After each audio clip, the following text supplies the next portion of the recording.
Afi pembabitan dalam video lucah. Kampung Kuala Lumpur diisytihar zon merah.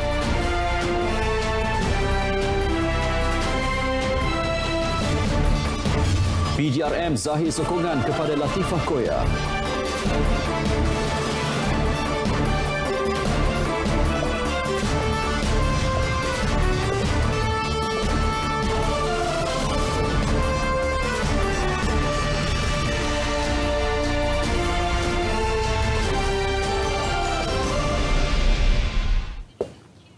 Assalamualaikum dan salam sejahtera. Nasional 8 malam ini, saya Syahril Sarapuddin. Dan saya Atikah Muhammad Naim.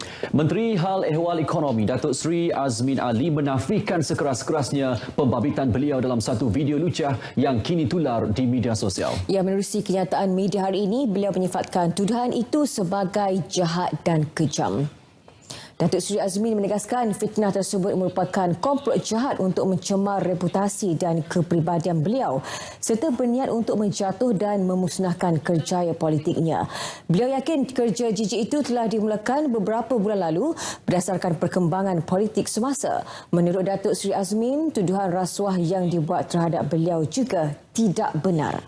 Sehubungan itu, beliau telah mengarahkan peguam untuk mengambil tindakan undang-undang terhadap individu yang membuat tuduhan jahat berkenaan. Datuk Seri Azmin akan menggunakan segala kaedah undang-undang bagi mendedahkan mereka yang terlibat sambil menegaskan beliau tidak akan tunduk sama sekali kepada tindakan pengecut itu. Datuk Seri Azmin yakin pihak polis dan SPRM akan mengambil tindakan sewajarnya.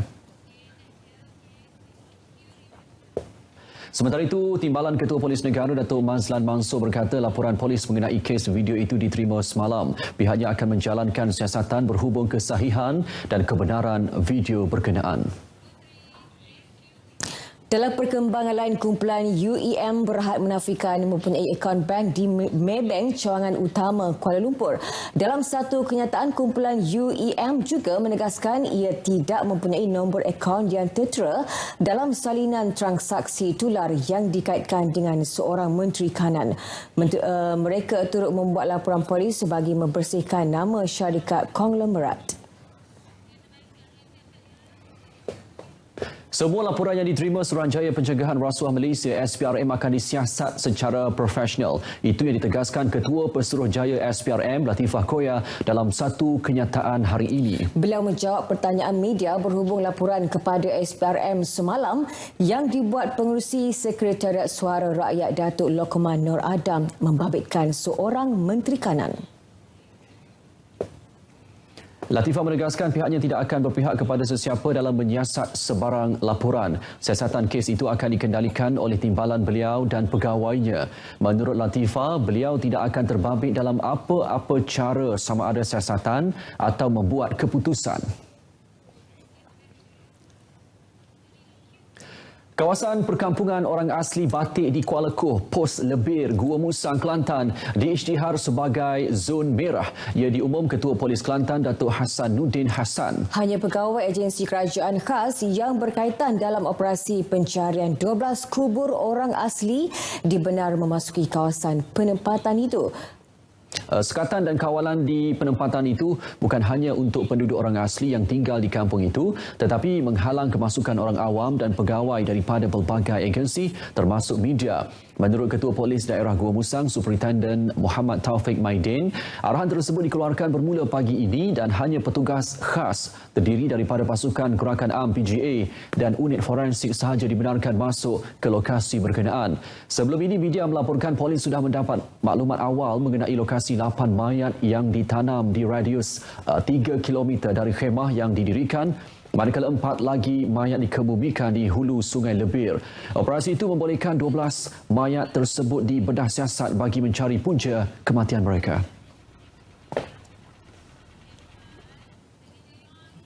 Sementara itu, polis berjaya menemui satu rangka tulang manusia dipercayai milik seorang orang asli suku kaum Batik yang dilaporkan meninggal dunia akibat jangkitan paru-paru di kampung Kuala Koh, Pos Lebir, Gua Musang, Kelantan. Ketua Polis Kelantan Datuk Hasanuddin Hassan berkata tulang itu dijumpai berselerakkan di bawah sebatang pokok. Serpihan tulang itu dipercayai adalah mayat yang ditanam secara adat atas pokok terbabit selepas kematian berlaku.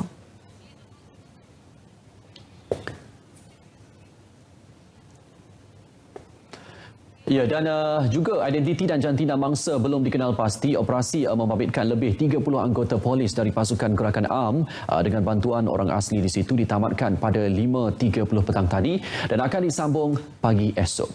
Baik, kita ke perkembangan berikutnya. Ini mengenai kes kematian anggota bomba Muhammad Adib Muhammad Kasim. Peguam Shazlin Mansur akan kembali mewakili pihak keluarga Muhammad Adib Muhammad dalam inkuas berkaitan punca kematian Allahyarham. Menurut beliau, keputusan itu adalah atas permintaan keluarga Allahyarham. Ya, alasannya adalah setelah saya berbincang dengan keluarga arwah ayah Adib minta saya untuk meneruskan. Apabila beliau minta merayu untuk saya meneruskan dan saya pun memang dah rapat dengan keluarga arwah Adib, saya rasa saya patut untuk teruskan.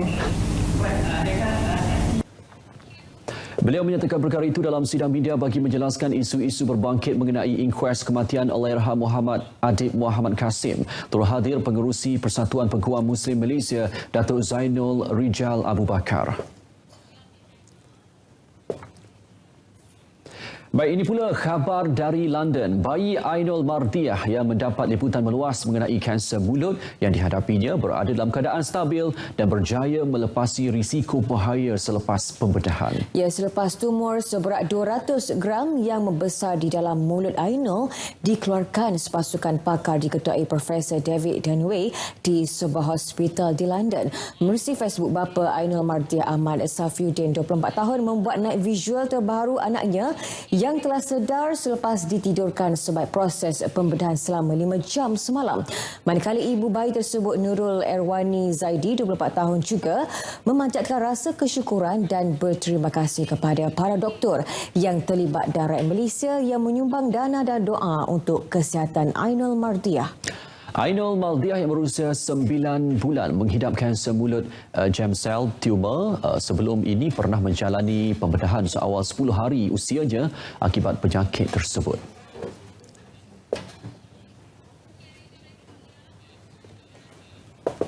Polis Diraja Malaysia PDRM menzahirkan keyakinan tinggi serta menaruh kepercayaan terhadap kewibawaan Latifah Koya untuk Menderaju Suruhanjaya Pencegahan Rasuah Malaysia SPRM.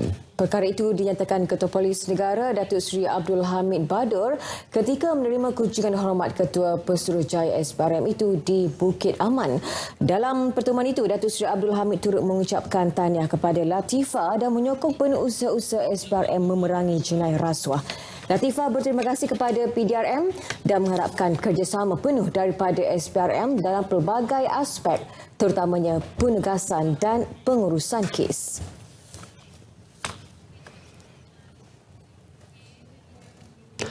Ops Selamat ke-15 sempena Aidilfitri yang dilancarkan 29 Mei lalu berakhir hari ini. Lebih 4,000 operasi dijalankan di seluruh negara dengan 319,576 saman dikeluarkan atas pelbagai kesalahan jalan raya. Semalam 8 lagi kematian direkodkan menjadikan keseluruhan 229 kematian dalam tempoh 14 hari. Ketua Komunikasi Korporat Polis Diraja Malaysia PDRM Datuk Asmawati Ahmad dalam satu kenyataan berkata, jumlah kemalangan turut meningkat kepada 22,852 dalam tempoh yang sama. 213 kes membabitkan kemalangan maut. Selangor dan Johor paling tinggi berekodkan kes kemalangan jalan raya dan kematian. Gara-gara memukul isteri kerana tidak menyerahkan duit raya anak, seorang mekanik dipenjara 12 bulan. Abdul Hafiz Man, 33 tahun, mengaku bersalah ketika pertuduhan dibacakan di hadapan Magistrate Abdul Hayy Salim. Mengikut pertuduhan, dia dengan sengaja menyebabkan cederakan isterinya menggunakan papan luncur dan membaling barang mainan kepada mangsa. Kejadian tersebut berlaku di sebuah rumah dekat kampung Gong Pak Damat, Kuala Nerus, Khamis lalu. Ekoran kejadian itu, mangsa bengkak di kepala dan seluruh badan kerana turut ditumbuk dan disepak tertuduh. Pendakwaan dikendalikan Timbalan Pendakwa Raya Mahkamah Magistrate Kuala Terengganu, Nur Nabihah Hanim. Baik, ini pula seorang lelaki maut dihempap mesin memproses barangan elektronik di Jalan Prima 3, kawasan perindustrian Tebrau 4, Johor Bahru. Dalam kejadian kira-kira 12.13 tengah hari tadi, mangsa yang merupakan kontraktor luar kilang itu, Aslan Muhammad Yasin, 41 tahun, dilaporkan sedang dalam proses mengalihkan mesin tersebut ke kedudukan lain sebelum dihempap dan tersepit. Komandan Operasi Balai Bomba dan Penyelamat Tebrau, penolong kanan penguasa bomba Saiful Bahri Safar berkata usaha mengeluarkan bangsa memakan masa kira-kira 15 minit. Bagaimanapun, bangsa disahkan meninggal dunia di lokasi kejadian. Mayat bangsa kemudiannya diserahkan kepada pihak polis dan dibawa ke Hospital Sultan Ismail HSI untuk dibedah siasat. Sepasukan pegawai dan anggota Jabatan Siasatan Jenayah Narkotik JSJN Bukit Aman akan dihantar ke Indonesia bagi menjalankan siasatan berhubung penahanan 6 rakyat Malaysia yang disyaki terlibat dengan penyeludupan dadah pada 4 Jun lalu. Timbalan Pengarah JSJN Deputi Komisioner Zulkifli Ali berkata pasukan itu akan ke Indonesia dalam masa terdekat untuk mengumpul maklumat sebelum sebarang tindakan diambil.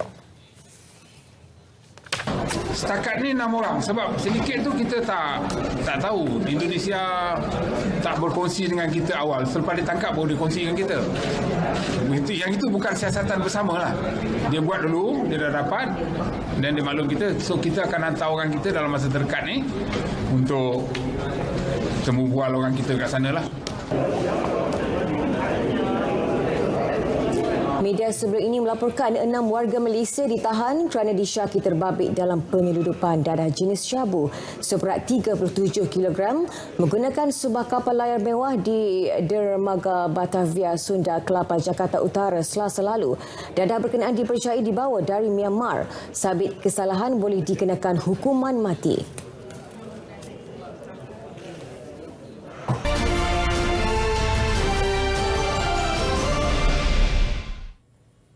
Baik, Assalamualaikum dan salam sejahtera. Laporan cuaca pada malam ini, kita mulakan dengan melihat corak tiupan angin di rantau negara kita.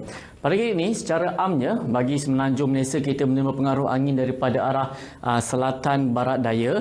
Bagi negeri Sabah dan Sarawak, angin bertiup daripada pelbagai hala. Dan angin yang bertiup pada ketika ini dengan kelajuan yang agak sederhana sekitar 20 hingga 30 km sejam. Dan dengan keadaan angin yang kurang signifikan buat masa kini, Jabatan Meteorologi Malaysia tidak mengeluarkan sebarang amaran angin kencang serta lok bergelora di mana-mana kawasan perairan di rantau negara kita.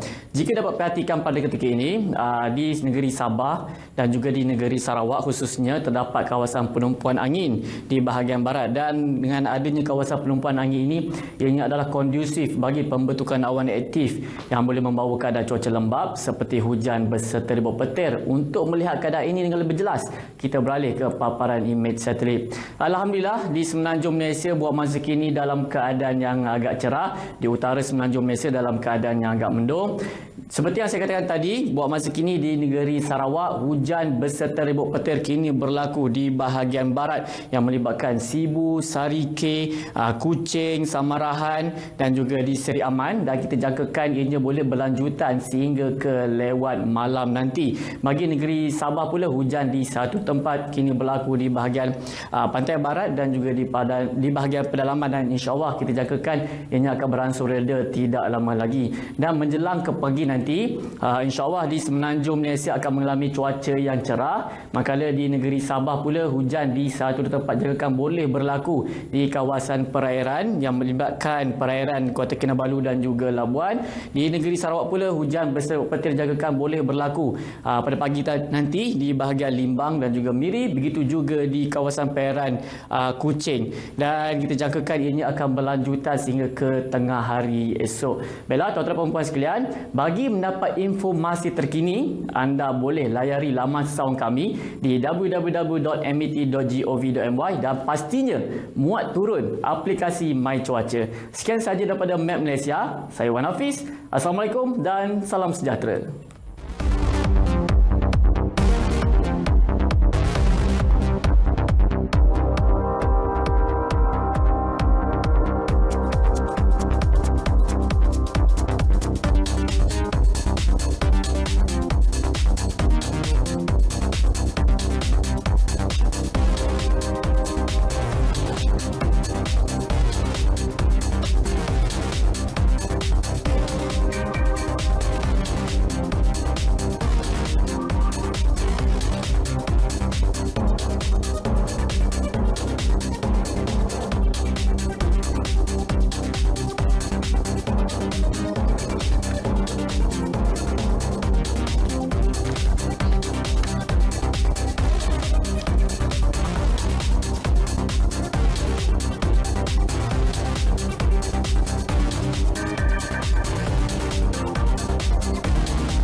Baik, terima kasih Hafiz. Kita ke perkembangan berikutnya. Hari ke-23 perbicaraan Datuk Seri Najib berhubung dana SRC International berjumlah 42 juta ringgit. Dalam pemeriksaan balas hari ini, saksi ke-39 iaitu bekas pengerusi SRC International Tan Sri Ismi Ismail, saksi memberitahu mahkamah bahawa lembaga pengarah SRC International tidak pasti mengenai kebenaran urus niaga antara Malaysia dan Abu Dhabi.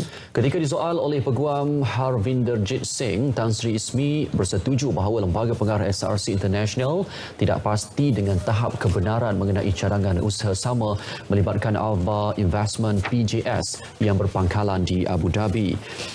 Alba Investment PJS adalah subsidiari milik International Petroleum Investment Company IPIC, iaitu entiti pelaburan milik Kerajaan Abu Dhabi.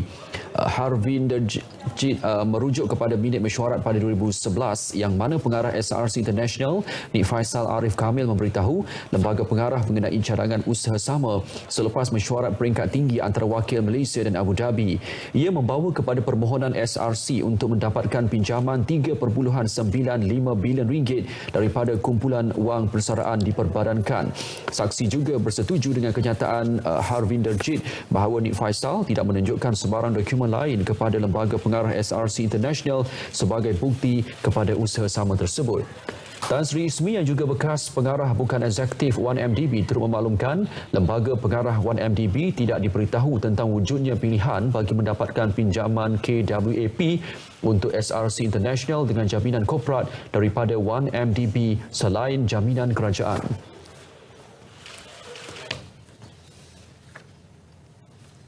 Dan ini pula sesi pendengaran awam Suruhanjaya Siasatan Diraja RCI mengenai penemuan kem penempatan sementara dan kubur di Wang Kelian Perlis memasuki hari ke-14. Sesi kali ini menampilkan 3 doktor pakar forensik untuk memberi keterangan.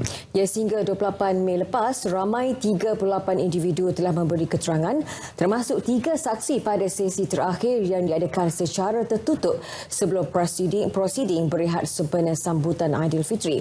Saksi memaklumkan jika pakar forensik dipanggil lebih awal pada Januari 2015 untuk melakukan ujian DNA pasti lebih memudahkan hal pengecaman semula bangsa. 2 pakar forensik merupakan saksi ke-40 dan 41 turut berkongsi pendapat sama di hadapan panel 7 anggota yang diketuai bekas Ketua Hakim Negara Arifin Zakaria. Pakar perunding kanan forensik Hospital Besar Pulau Pinang, Datuk Dr. Zahari Noor, menjalankan bedah siasat ke atas 8 mayat selepas penemuan kubur terbabit. Dr. Zahari yang juga saksi ke-41 berkata agak sukar mengetahui punca kematian kerana kebanyakan mayat diterima sudah reput hingga tinggal tulang. Jelasnya, jika pihak forensik menerima mayat dalam sebulan tempoh kematiannya, pasti bukti dapat dicari kerana tisu dan daging mangsa masih dalam keadaan elok. Sementara itu, saksi ke-39 pakar perunding kanan forensik Hospital Sultanah Bahiyah Alustar Kedah, Dr. Muhammad Suhaini Muhammad Nur memaklumkan berdasarkan laporan Jabatan Kimia, 104 daripada 114 mayat yang diperiksanya mempunyai ciri Kaukasia etnik di Asia Selatan.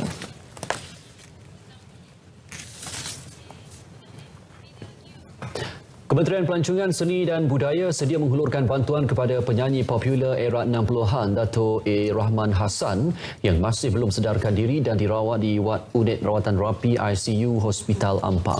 Menterinya Muhammad Maidin Ketapi yang melawat penyanyi tersebut bagaimanapun berkata pihaknya akan memastikan jenis bantuan yang lebih diperlukan. Dato' A. Rahman Hassan dimasukkan semula ke Hospital Ampang malam tadi akibat jangkitan kuman pada paru-paru selain lemah jantung. Pada 1 Jun lalu, beliau dirawat di Hospital Kuala Lumpur akibat masalah jantung.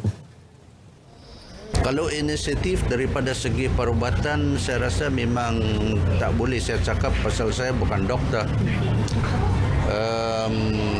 Kita akan lihat apa yang kita dapat nanti bantu. Dan sekiranya ada keperluan dari atas permintaan daripada hospital, kita nanti akan lihat dan kita dapat bantu, insyaAllah kita akan bantu. Apa saja. Hanya yang perubatan, kita tak boleh. Kalau kos perubatan dan sebagainya, itu lain cerita. Menurut beliau, penyanyi itu yang juga sebagai ahli lembaga pengarah di Aswara sempat berbual dengannya Khamis lalu dalam keadaan sihat sebelum dikejarkan ke hospital kira-kira jam 10 malam semalam.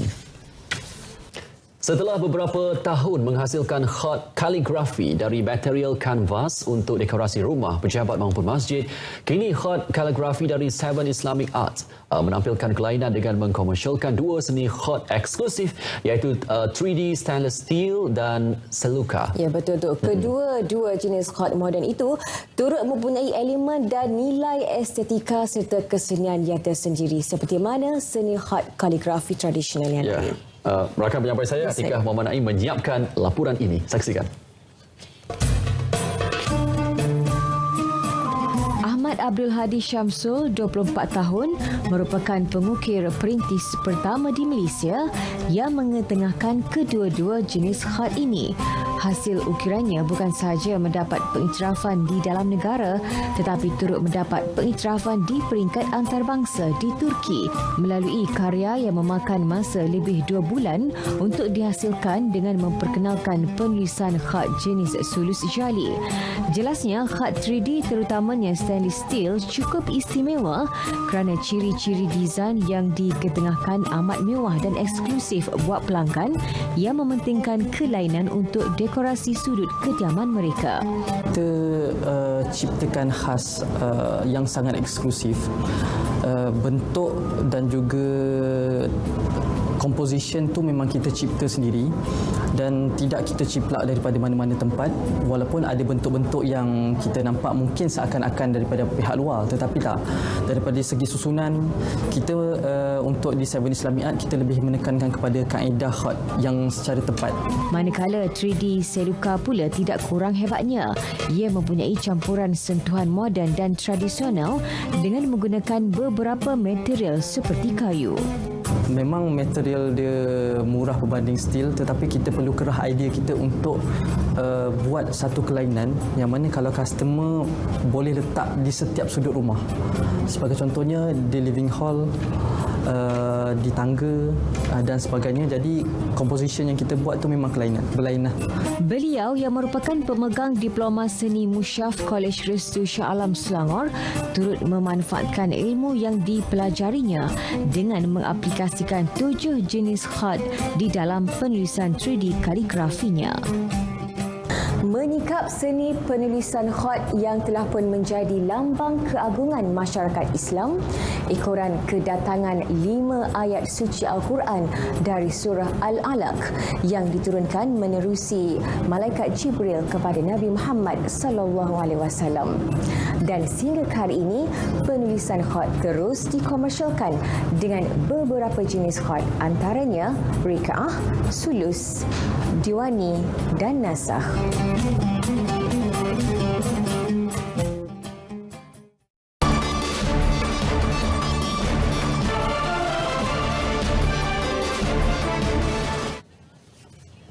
Bersua kembali, sebanyak 994 syarikat kejuruteraan dan pembinaan Bumiputera dari seluruh negara telah mendaftar untuk program prakelayakan PRAQ, Projek Laluan Rel Pantai Timur ECRL. Ini mewakili 75.25% daripada sejumlah 1,321 pendaftaran untuk mengenal pasti subkontraktor berpotensi bagi menjalankan sebahagian daripada 40% kerja-kerja sivil projek perkhidmatan rel tersebut. Menurut Ketua Pegawai Eksekutif MRL, Datuk Seri Darwis Abdul Razak dalam satu kenyataan Bumiputera yang amat menggalakkan menunjukkan kontraktor tempatan kini lebih bersedia untuk membuktikan keupayaan mereka menyertai projek-projek mega. Bilangan penyataan yang menggalakkan dalam program PRAQ ini juga secara tidak langsung menzahirkan sokongan berterusan terhadap projek ECRL yang telah ditambah baik dengan jajaran relnya. Pihaknya juga berharap projek ECRL akan menjadi contoh projek yang dapat memaparkan keupayaan kontraktor tempatan untuk bekerjasama dengan kontraktor antarabangsa dalam memenuhi piawaian tinggi projek infra berskala besar.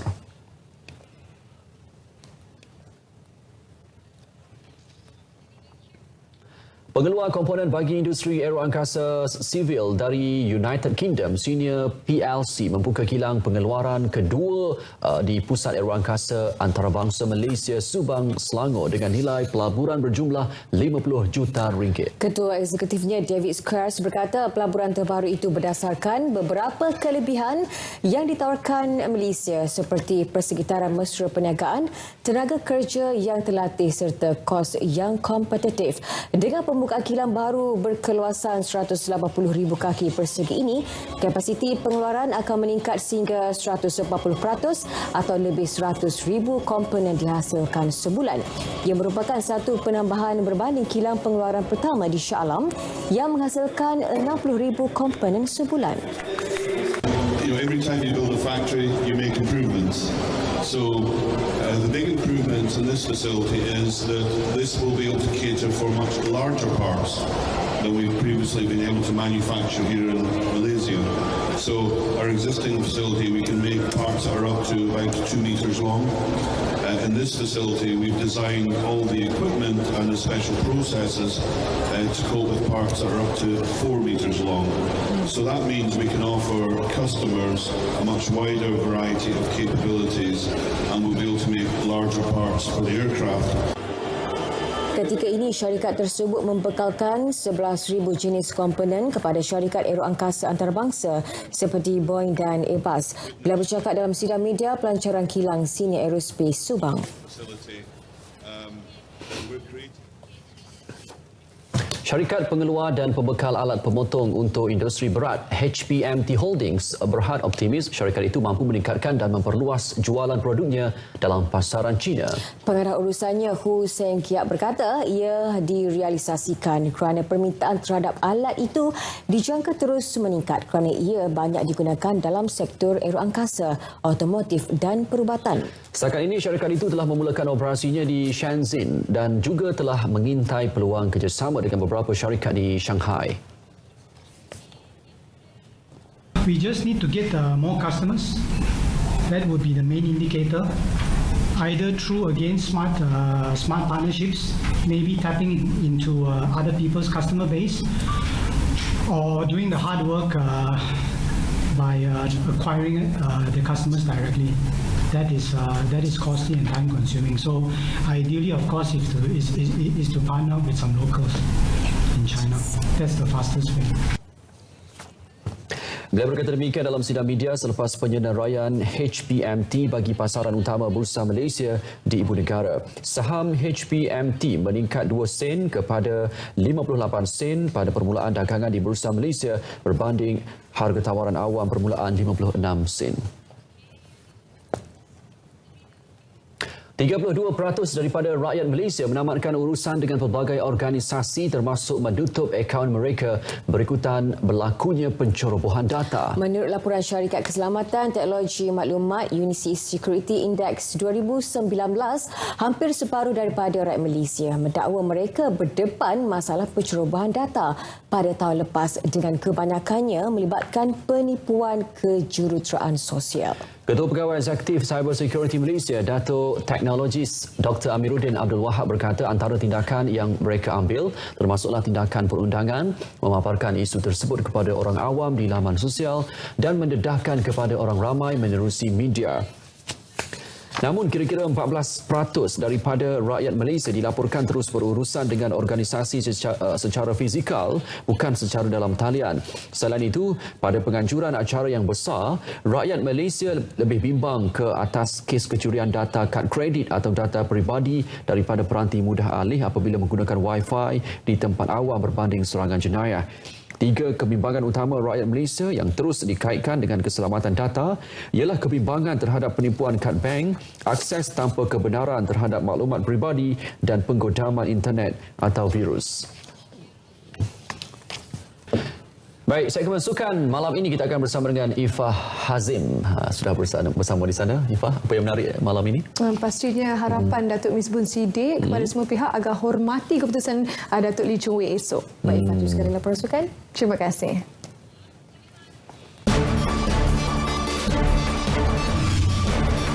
Gantung raket atau tidak, hormati keputusan Chong Wei. Lulus ujian pertama, Harimau Melaya perlu sedia hadapi saingan lebih sengit.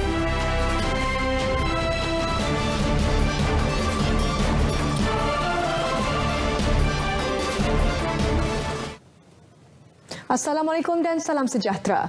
Ketua Jurulatih Perseorangan Badminton Lelaki Negara, Datuk Misbun Siddiq berharap agar semua pihak menghormati sebarang keputusan dilakukan jaguh pemain negara, Datuk Lee Chong Wei mengenai masa depan anak didiknya itu. Difahamkan teka-teki bekas pemain nombor 1 dunia itu sama ada mahu menggantung raket ataupun tidak akan ditentukan esok menerusi satu sidang media khas. Tegas Datuk Misbun yang ditemui di Bukit Kiara, sebarang keputusan dilakukan Datuk Lee Chong Wei pastinya mengambil kira semua faktor termasuk kesihatan. Kita harus hormati yang saya ambil kisah ialah kesihatan dia. Kalau kesihatan tu dia ambil dan keputusan tu disebabkan oleh kesihatan tu adalah wajar, sebab kita pun tak nak satu pemain jikalau ianya kesihatan tu menjadi satu halangan, dan kita harus respect apa keputusan dia. Datuk Misbun juga turut berkongsikan intipati perbualan bersama Chong Wei yang sempat menjengah kem badminton negara Isnin lalu setelah sekian lama tidak turun berlatih. Cuma dia datang tu pun dia sepatutnya hari Senin tu ada gym, tapi dia tak dapat nak buat gym, jadi kita sajalah duduk berbual-bual, itu sajalah. Jadi daripada lanjutan tu saya tak boleh nak review apa-apalah, cuma daripada saya hanya tanya dia kesihatan dan sebagainya, dan tanya dia bila nak datang training, itu sajalah. Desas-desus masa depan pemenang 3 kali pingat perak Tamasya Sukan Olimpik, Datuk Lee Chong Wei kembali bertiup kencang selepas dikatakan mahu bersara berikutan kanser hidung yang dihadapi. Bola sepak kelayakan Piala Dunia 2022 dan Piala Asia 2023. Lulus ujian pertama dengan jayanya, skuad Harimau Melaya berjaya melepasi perlawanan play-off dengan agregat 12-2 ke atas Timor Leste sekaligus mara ke pusingan seterusnya. Walaupun tidak melakar kemenangan besar seperti mana aksi pertama, pengendali pasukan Tan Cheng Ho tetap memuji persembahan pemainnya meskipun akui banyak ruang perlu diperbaiki.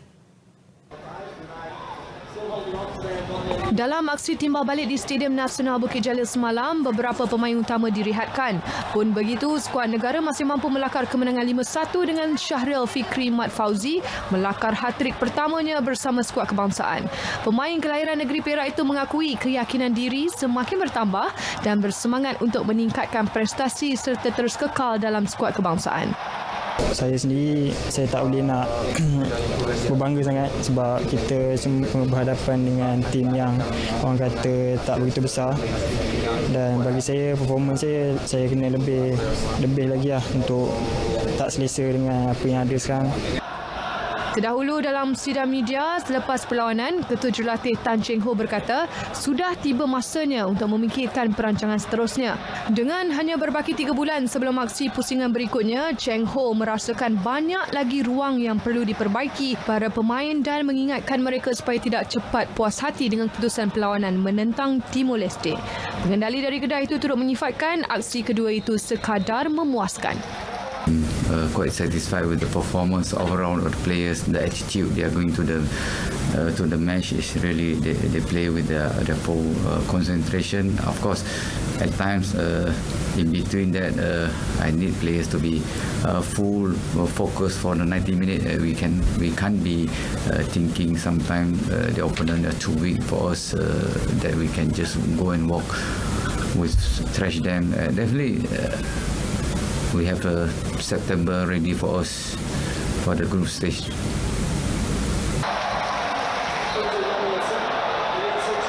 Dalam pada itu, biarpun teruk dibelasah skuad negara di kedua aksi, Ketua Jurulatih Timor Leste Norio Sukitate tetap gembira dengan aksi yang ditunjukkan para pemainnya. Hanya pengalaman yang membezakan Harimau Melaya dengan The Rising Sun. Players not experienced, that's why we win the ball, but many mistake present ball for Malaysia, and Malaysia score. Already same first game. finish the game. But players do their best. Maybe I like my players tonight. Terdahulu dalam aksi timbal balik di Stadium Nasional semalam, skuad negara membuka tirai jaringan menerusi Syahril Fikri minit ke-11 sebelum menggandakan jaringan 6 minit berselang. Kem negara cemas seketika apabila Timor Leste dihadiahkan penalti akibat kesilapan yang dilakukan Muhammad Ifwat Akmal Cik Kasim. Mujur sepakan yang diambil ketua pasukan Yao da Silva Fritas berjaya dihalang. Pada minit ke-37, skuad negara menambah jaringan menerusi pemain naturalisasi Muhammadul Sumare untuk menutup babak pertama dengan keputusan 3-0. Selepas rehat, giliran Muhammad Akhir Rashid pula mencetak nama selaku penjaring apabila rembatan yang menewaskan penjaga gol Timor Leste Fernandes Aderito Raul. Memasuki minit ke-62, Syahril Fikri akhirnya meledak hat-trick pertamanya sekaligus meletakkan Malaysia mendahului 5-0. Selang 9 minit selepas itu, Timor Leste berjaya memperoleh gol sagu hati menerusi tandukan Rufino Walter Gama. Skuad negara menang dengan agregat 12-2 dan mara ke peringkat seterusnya yang dijadualkan pada September.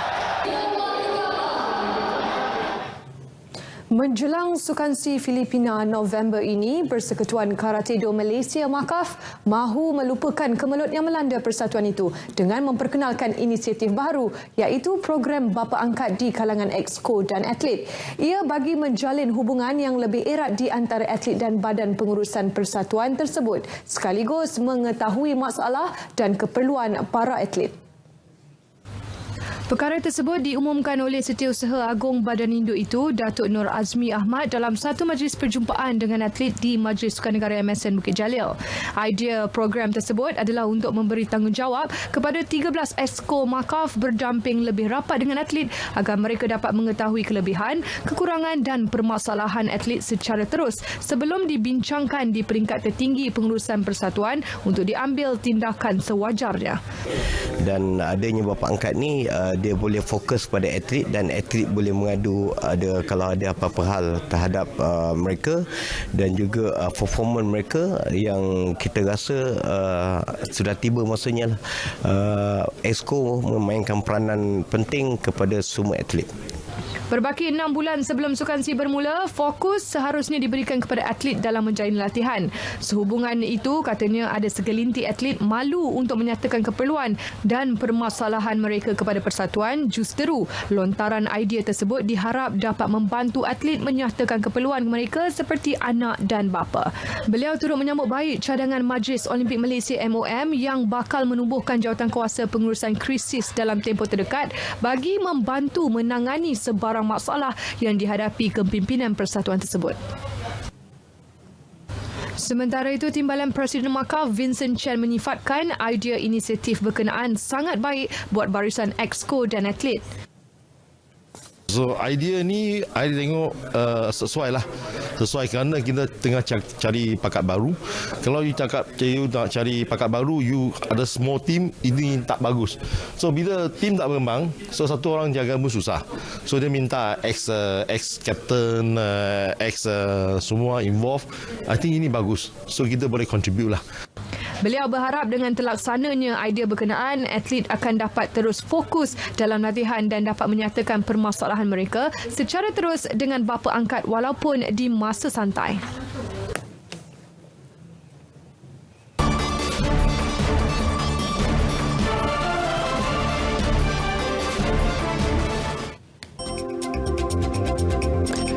Jika calon yang ditemuduga tidak mengangkat semula cawan kopi yang mereka gunakan, mereka dianggap gagal. Itu yang dilakukan oleh sebuah firma perisian perakauntan yang dikenali sebagai Trend Ines yang akan mengajak calon ke dapur untuk mengambil minuman yang disediakan. Kemudian mereka akan terus ke bilik temuduga. Di hujung sesi temuduga, calon itu dianggap tidak layak jika gagal membawa kembali cawan kosong ke dapur. Tahukah anda landasan kedua curam di dunia terletak di Bukit Bendera, Pulau Pinang.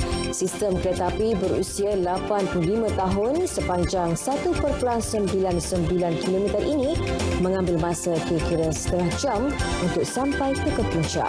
Ia juga perlu melalui terowong sepanjang 258 kaki panjang dan terowong yang mempunyai kecuraman 27.9 darjah. Landasan paling curam di dunia terletak di Switzerland dengan kecuraman sebanyak 47.7 darjah menaiki kaki bukit setinggi 1,720 meter. Baik, ini pula demi menyelamatkan seekor anak harimau bintang liar yang terperangkap dalam telaga sedalam 25 kaki, sekumpulan pasukan penyelamat hidupan liar terpaksa menurunkan kandang untuk membantunya. Kejadian itu disedari oleh seorang petani dari kampung Port Vadi Lakangi di Machar, Maharashtra yang sedang menghidupkan botol pam menyedari terdapat seekor harimau di telaga itu sebelum bertindak menghubungi pasukan penyelamat.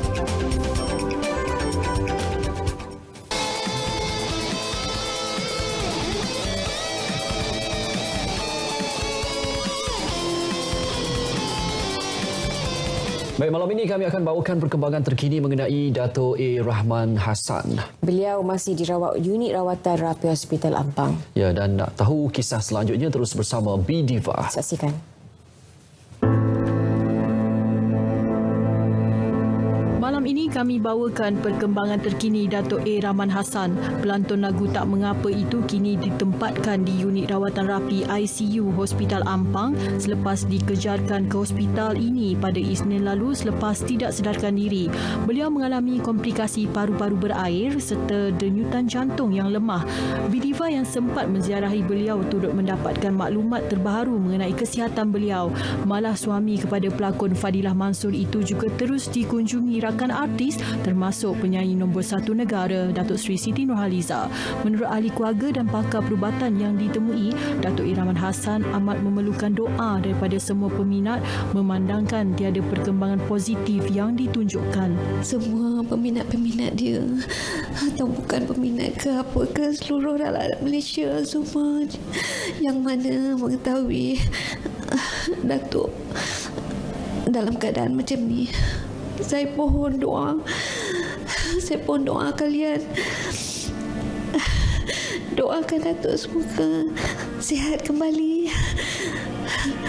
Tabah, kuat semangat untuk mengharungi apa yang dialami ini. Ingin mengajak ramai lagi seluruh rakyat Malaysia, semua yang beragama Islam, sama-sama kita doakan semoga insan seni yang kita hormati, yang kita sayangi, Dato' A. Rahman Hassan segera pulih dan diberi kesihatan yang baik. Kerana beliau sekarang ditahan di ICU, faktor kesihatan dan menjalani rawatan sekarang. So ramai juga rakan-rakan artis yang hadir dan itulah macam saya katakan tadi, kita doakan yang baik-baik. InsyaAllah semoga Dato' A. Rahman Hassan diberi kesembuhan dengan segera. Dato' A. Rahman Hassan, 72 tahun juga, merupakan salah seorang ahli lembaga pengarah Aswara. Melihat kepada penerimaan peminat seni tanah air terhadap Syafiq Farhain, jelas anak kelahiran Setiu Terengganu ini mampu mengorak langkah jauh jika kena percaturannya. Penyanyi dan juga anggota Bomba ini yang kini sibuk dengan penghasilan single-single terbaru juga telah berjinak-jinak dengan dunia lakonan. Filem pertama lakonan beliau, Hero the Movie, bakal ditayangkan tidak lama lagi. Tawaran berlakon filem diterima bukan mahu mengejar populariti semata-mata, sebaliknya merupakan platform terbaik untuk dia lebih dikenali dalam industri hiburan. Saya pernah berlakon dan watak saya tak berat sangat. Cumanya untuk teruskan lagi bidang lakonan ni, saya kena fikir baik-baik juga sebab saya dah menyanyi, saya pun dah masih lagi Bomba. Jadi kat situ masa. Jadi macam mana saya nak arrange masa sekiranya saya nak berlakon lagi. So better saya fokus kepada nyanyian dululah. Hero the Movie mengisahkan rutin anggota Bomba dan penyelamat selain ditambah dengan lawak jenaka. Selain Syafiq, filem terbitan NS Star Sendirian Berhad dengan kerjasama Jabatan Bomba dan Penyelamat serta Kementerian Perumahan Kerajaan Tempatan KPKT turut menampilkan Hisham Hamid, Elisha Sanda, Mak Edem dan Datuk Jalaluddin Hassan. Sebagai anak seni, Bidiva rasa tak ada salahnya kalau ingin mencabar diri dalam bidang lain asalkan tidak menyusahkan pihak yang terlibat. Macam penyanyi Sarah Suhairi ini mudah. Dia dah cuba berlakon buat pertama kali walaupun durasinya tidak lama, namun dia rasa sukar nak berikan sepenuh komitmen. Maka kata Sarah, untuk waktu terdekat beliau menolak mana-mana tawaran berlakon kerana bimbang tidak mampu memikul tanggungjawab dan membahagikan masa. Ada juga cuba tapi dia really macam komitmen dia sangat sedikit. Macam Sarah baru-baru cuba macam sis cuba Sansel bersama Nabila Razali dan juga Syifa Melvin. Dia 5 episod je, tapi 5 episod tu satu episod 10 minit. So komitmen dia tak lama, dalam seminggu dah settle shoot. Jadi ada juga dapat komitmen macam lakonan yang memerlukan masa 2 bulan. Jadi Sarah takut dalam 2 bulan tu Sarah ada miss show, Sarah ada miss promo. Jadi Sarah pernah buat masa shooting sis cuba tu ada show dekat Pening pula, night flight. So shooting daripada pukul 7 pagi sampai 4 pagi. So Sarah sangat-sangat penat. Sarah rasa Sarah tak boleh nak commit kalau nak berlakon selama 2 bulan tu dengan miss itu, miss ini. Jadi mungkin for now Sarah akan fokus in singing career dulu. Berlakon tu mungkin tidak lah. Belum lagi pada sekarang. Kalau nak, Sarah pun tak pasti bila. Tapi kalau ada rezeki, kalau komitmen dia tidak terlalu panjang dan juga tak mengacau Sarah punya singing schedule, insyaAllah Sarah akan ambil. Kata Sarah, 2019 bakal menjadi tahun yang agak mencabar buat dirinya kerana dia sedang berusaha menyiapkan album mini yang bakal dikeluarkan tahun ini. Sama-samalah kita nantikannya.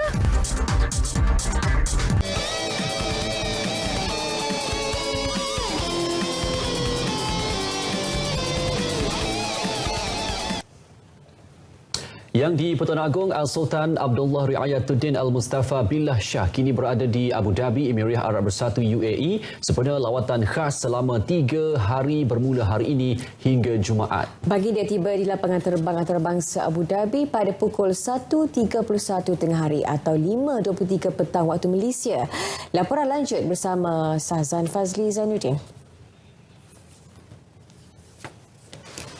Turut berangkat Tengku Amin Nasir Al-Sultan Abdullah Riayatuddin Al-Mustafa Billah Shah.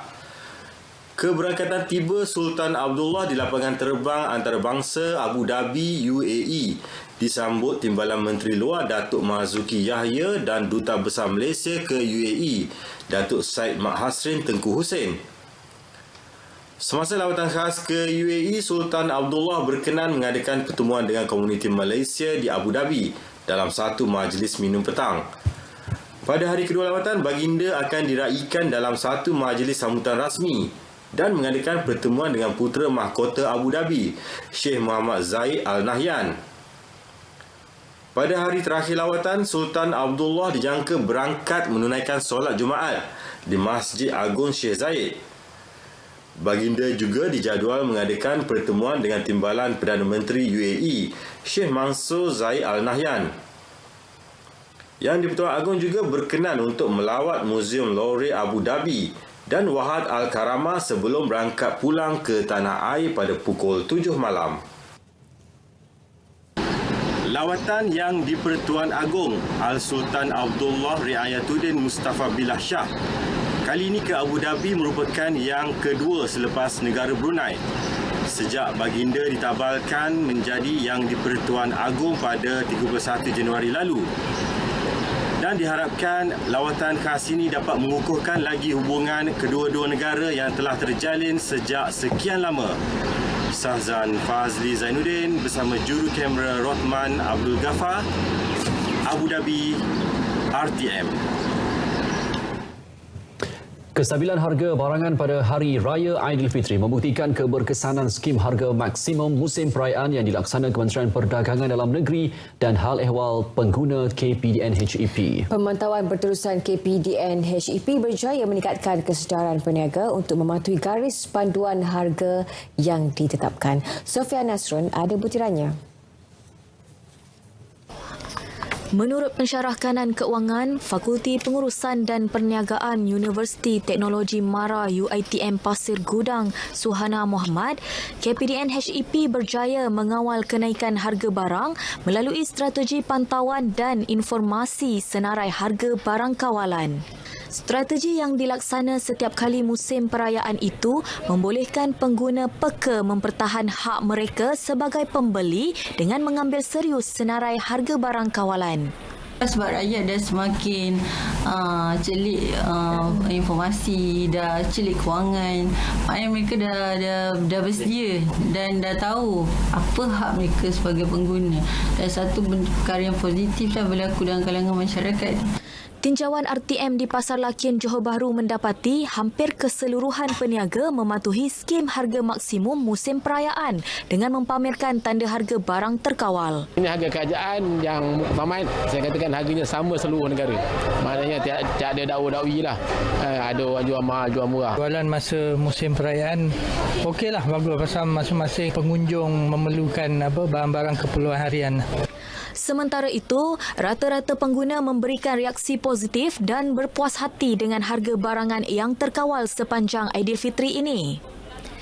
KPDN HEP Johor hanya menerima 6 aduan berkaitan ketidakpatuhan harga barang sepanjang musim perayaan dengan 3 daripadanya di Johor Bahru, 2 Muar dan 1 Batu Pahat. Saya tak kira harga, janji ada barang sudah. Tapi dia orang tak ada naik biasa punya. Itu saja. Ikan baik pun sama lah. Kori Lakin sama je. Harga sama tapi nampak sikit baik lah. Dia ada turun sikit. Tinjauan RTM di Pasar Lakin ini pada hari ini mendapati rata-rata peniaga mematuhi harga yang ditetapkan oleh KPDN HEP. Jadi kepada anda sebagai pengguna, perlulah berbelanja dengan berhemah dan berjimat cermat. Sofia Nasron, RTM. Baik, paparan itu tadi menutup Nasional 8 edisi Rabu 12 Jun. Layari Facebook Berita RTM dan YouTube rasmi Berita Nasional RTM untuk perkembangan terkini berita tempatan dan juga luar negara. Dan dengan itu, Assalamualaikum. Salam sejahtera.